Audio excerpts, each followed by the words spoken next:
What's good, y'all? It's your boy Charles Smith back again with another video, and today we got a crazy story to talk about. It looks like Boosie is finally responding after MO3's alleged killer recently went viral for doing another interview that's been making rounds all over social media. According to the interview, the man allegedly involved in the case spoke about the 2020 shooting where Boosie was hit in the leg and even broke down how he claims the entire situation happened. What's crazy is that, according to him, the whole thing allegedly started over something petty, which has a lot of people online questioning why he would even be speaking on this publicly. Before we get into it, make sure you hit that like button, subscribe to the channel, and turn on notifications so you never miss any updates. Now, as I said, MO3's alleged killer, Kawan White, a former Dallas rapper, has social media going crazy after this latest interview. For those who don't know, Kawan White has been accused of being involved in the murder of MO3, the Dallas rapper who was chased down and killed on the highway back in 2020. He's been sitting in jail since then, and from what many reports suggest, his case is still one of the most talked about situations connected to MO3's death.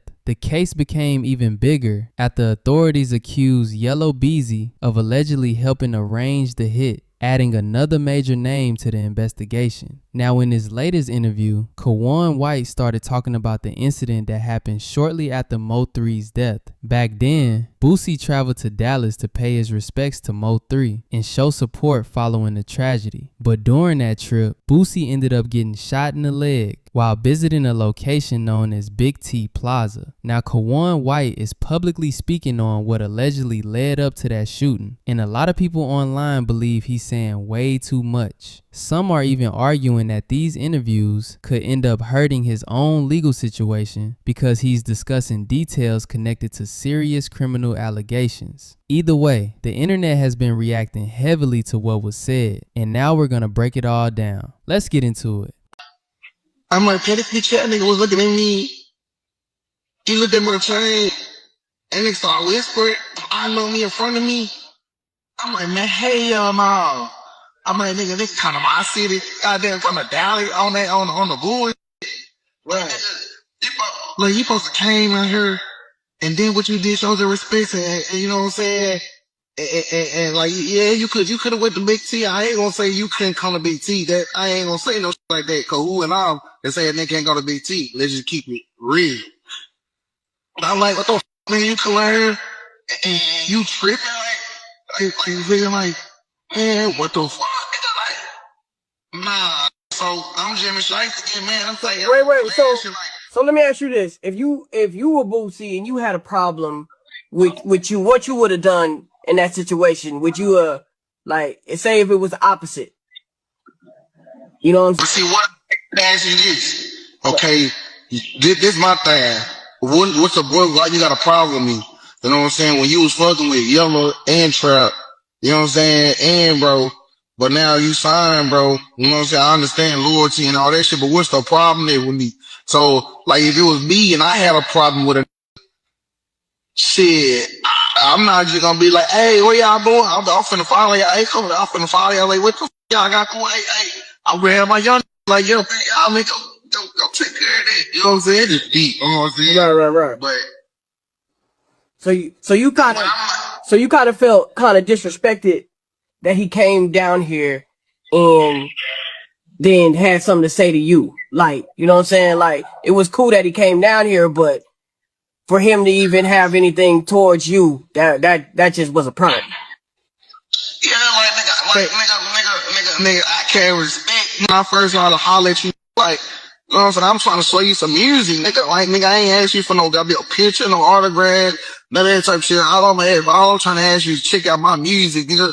Whether you like it or not, you could have faked it like you like that. Like, yeah, I'm gonna get at you, you know what I'm saying? Anything, just, you know what I'm saying? But you start whispering to a nigga, that's where you fucked up at, nigga. You whispering to a nigga, I don't know what the f you whispering, cause nigga, you say this shit out loud, nigga.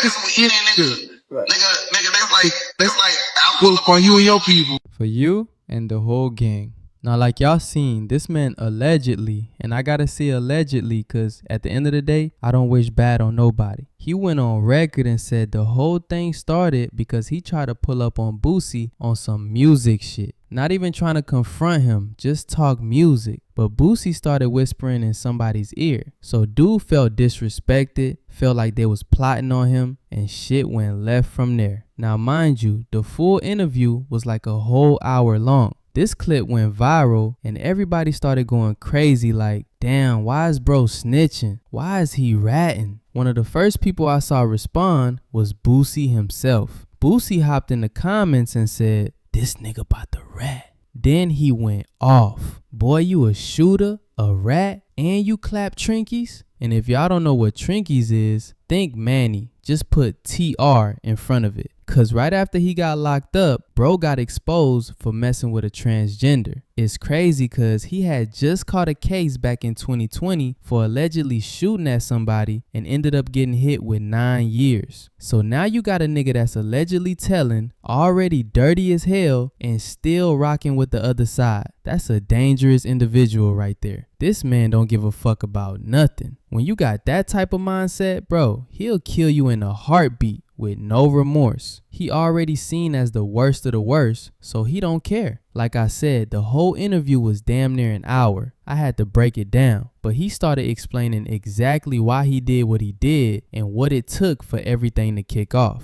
There where hop out, leave a car running and jump, go in there, they right there in the front.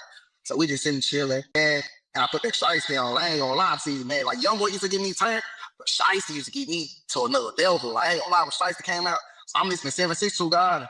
You know what I'm saying?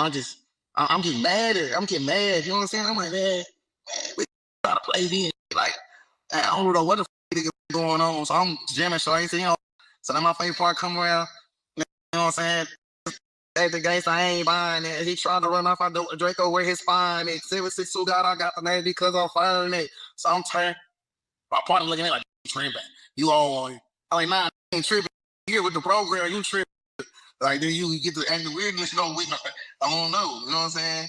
I don't know. Now, as y'all see, bro, he went on to say he was sitting in the car. He turned on Pusha T.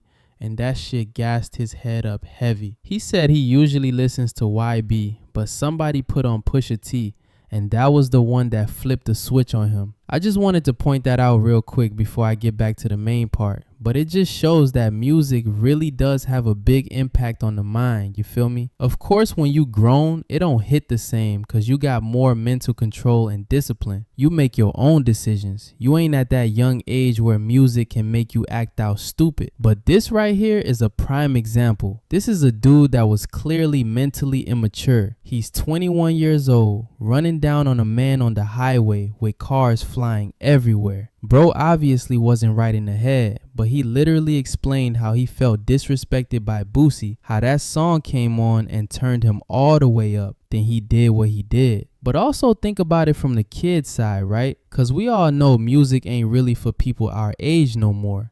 This shit is for the younger generation. They the ones streaming it, bumping it all day. So think about what these type of songs do to the youngins and young men who still ain't mentally fully developed yet. Y'all gotta think about that. And for the rappers making this music, think about your real impact. For the women making music talking about twerking and popping pussy, why you think these young females are out here acting so wild the way they are? Y'all remember back in 2017, that whole wave of press rappers and everybody trying to be emo and gothic? That wasn't no coincidence, bro. That's what was being fed into their minds. Music plays a strong role whether y'all believe it or not. Now back to the video. A lot of y'all probably didn't watch the whole thing, and I recommend you do. But long story short, he tried to beat around the bush a little, talking about, I called my partner, and then the shots started going off. Basically explaining what happened. He spoke on when the shots started ringing and how Boosie drove off. But one thing that really caught my attention is he said once the shots started, he got happy as hell and caught a crazy adrenaline rush from it. It just showed me how mentally unhinged this dude really is and how he's just not right in the head, bro. So, man, everybody on the bridge, bumper to bumper. You know what I'm saying? And bro was, you got the inside lane, you got the outside lane close to the bridge. You know what I'm saying? The wall. You know how the bridge, the side of the wall is on the bridge. They on the side. You know what I'm saying? So, bro, stop. You know what I'm saying? I see him look at me, he looked at me, he looked at my. They just do like this. You know what I'm saying? And man, shit, man. Next thing you know, I'm looking, and we the man, all you hear is I'm like, oh, I'm like, oh wait. You know what I'm saying? Like, see, I ain't that how can I say, like, you know how you is, you got some niggas that hear that gunfire, they could duck in it. Yeah. Running this like I ain't fucking that shit down there is bad for you too. That shit give me a erection. That shit like me. That shit turn me up. You hear me? And that shit, I like this shit. So I'm laughing at this shit. I thought he look crazy. That nigga looking like a V. I'm how you hear it.